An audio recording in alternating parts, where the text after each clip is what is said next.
Welcome to my YouTube channel.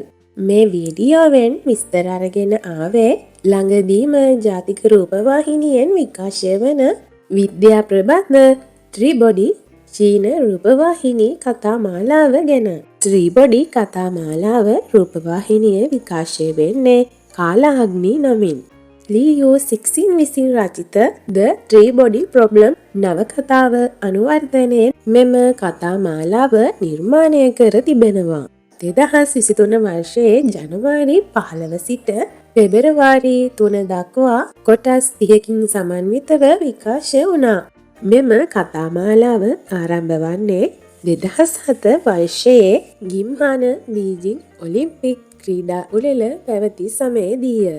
ප්‍රසිද්ධ භෞතික විද්‍යාඥ යැන්ඩොන් නිදිපෙති අධික ලෙස පානය කිරීමෙන් සියදිවි නසාගෙන තිබෙනවා.